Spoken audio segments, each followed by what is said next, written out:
So last week we talked about how white people can no longer be silent and the ways that they can join the movement and they can support the black and brown brothers and sisters that are on the front lines working for change. So this week I thought we could talk about how racial trauma impacts people of color.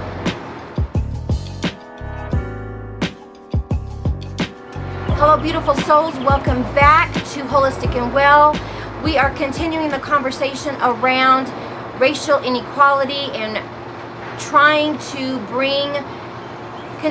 continue the momentum that we have been building for the last 2 to 3 weeks in our country. There are protests in every single state. Some have been extremely violent from the police. Some have been able to morph into more peaceful rallies that the police are not being punitive and not enforcing the violence on the protesters. So I'm Wendy, this is Holistic and Well. If this is your first time tuning in, thank you so much for being here. If you're a returning viewer, thank you so much for being here. I really truly appreciate it. There might be a little bit of background noise of the AC. I'm outside because I like the natural light versus having the light ring. So I hope that you can hear me very well. So how does racial trauma impact mental health? You know, that's huge. There is a ton of research out there about racial trauma and the fact that it genetically changes DNA, and you pass that genetically morphed DNA down to your offspring, and it continues to morph because, let's face it, the trauma has not stopped for centuries. So let's talk about what that looks like for people that do experience racial trauma. So first and foremost, there is always a level of heightened stress that goes along with racial trauma.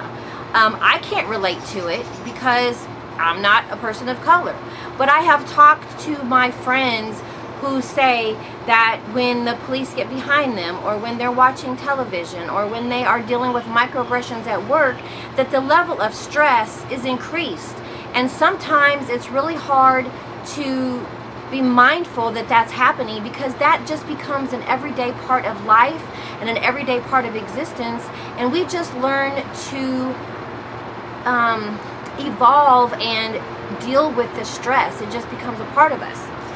So it's having that fight or flight cortisol that is released into your bloodstream on a consistent basis. Now, we've talked about this before in terms of anxiety and what that does for you. But when you constantly have that ongoing slew of cortisol in your system, it wreaks havoc on the body. It actually can lead to chronic disease if it is not managed in a successful way. So we have high blood pressure, we have diabetes, we have cardiovascular issues. And guess what? The black community is definitely one of those communities that has higher instances of those particular chronic illnesses. It's like connecting the dots. This is why, is because you've got this racial trauma that continues to be passed down from generation to generation and that is experienced on a daily basis. So, increased amount of stress, first and foremost. Next is going to be the anxiety. It's going to be the irritability. It's going to be the shortness in attention span. It's going to be that inability to sleep, to go to sleep and stay asleep. It's going to be about poor concentration, just really, really poor concentration. If I, as a white person, am struggling right now with being able to focus, I can't even imagine what it feels like to be a black person in America right now that is trying to muddle through the day-to-day happenings in the world and deal on our very individual level and deal on our family level and deal in our work level and our community level. That shit has got to be super stressful, and with stress comes anxiety. So if you notice, just kind of take a minute to notice, you know, am I struggling with concentration? Am I struggling with being moody? Am I super irritable? Am I trying to isolate and maybe not do the things that I used to do at one time that brought me joy? Or maybe I don't do them as often. And with COVID, I think we're all kind of in that boat, but you'll notice, You know, like for instance, if cooking is your gig and you've noticed, you know what, I just don't feel like cooking anymore, tune into that, because something is happening on a very nuclear level within your brain. And we got to pay attention to that, and it's got to be addressed, because you're struggling with the constant day-to-day stress of racial trauma. The next one is going to be PTSD, and there are a lot of symptoms that go along with PTSD. And for those of you that might not be familiar with that acronym, it's post-traumatic stress disorder. And then there's also what's called complex or continuous PTSD. And that means that you've got multiple traumas that have happened that have not been addressed and healed. A lot of those come from childhood that we take into our young adulthood, and then we take into our full adulthood. And those are the traumas that usually will do the genetic morphing. And when we have children, we have now incorporated that trauma into their DNA. So, what are some noticeable symptoms of PTSD? One of the main ones is hypervigilance, and that just basically means you're constantly thinking about how you can be safe and how you can take care of yourself. Constantly feeling unsafe. If you think about, in a traditional sense of PTSD, which is usually around people that have returned from a war context, is that hypervigilance is looking out windows, looking behind them, being fearful of what the neighbors are doing. You know, people kind of call it paranoia, or people call it any number of things. But the reality is that when you have PTSD and your brain has transmitted an event into being something that was unsafe for you, that's what's going on in the communication within your brain, is that I am unsafe. And that makes sense, because guess what? Black people are unsafe in America. And so having that hypervigilance makes perfect sense that you would feel unsafe. One of the other common symptoms of PTSD is depression. And again, usually it's not this big noticeable depressive episode. It's going to be very subtle. It's going to be where it doesn't even really feel like you're depressed, but it's depression. It's being sad. It's being, again, very disconnected from people that you love, or situations that normally bring you joy. That depression kicks in, and it can really be unnoticeable on a day-to-day basis, because we don't tune into our mental health the way that we should. Another symptom of PTSD can be angry outbursts. Being at the grocery store and there is a line longer than you want and it pisses you off. That's that irritability. Or maybe one of your kids does something that just sets you off. Your mate says something or does something that normally would be, okay, well, let's talk about that, but there's an angry outburst that goes along with it. And again, these are very, very subtle symptoms that are learned to be managed on a day-to-day basis, because that's survival. And then another common symptom of PTSD are risky behaviors.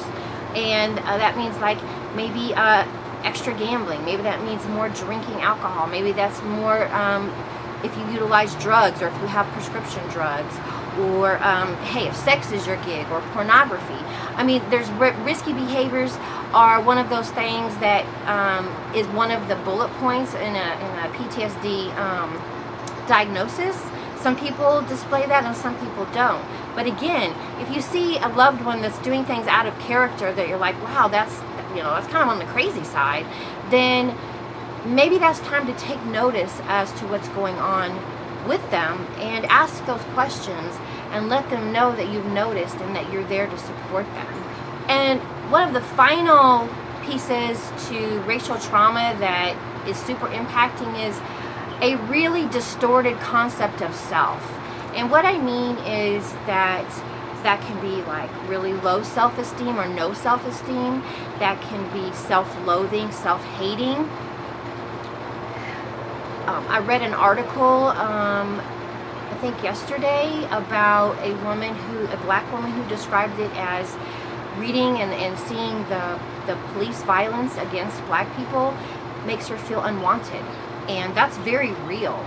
Again, I can't relate to that, but that makes perfect sense is that when you have people that look like yourself that are being violated, that are being mistreated, that are being treated less than human, that develops a sense of not feeling wanted and not feeling like there's a sense of belonging in a community. And that's incredibly impacting to sense of self.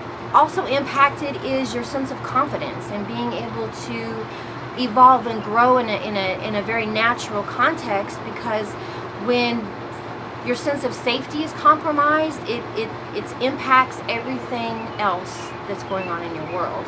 I'm sure that a lot of you have heard about the hierarchy of needs, and at the very base is if you're not able to feel physically and emotionally safe, then it's very difficult to self-actualize, which means grow into this fully developed and healthy person, because the very base needs of feeling safe have not been met.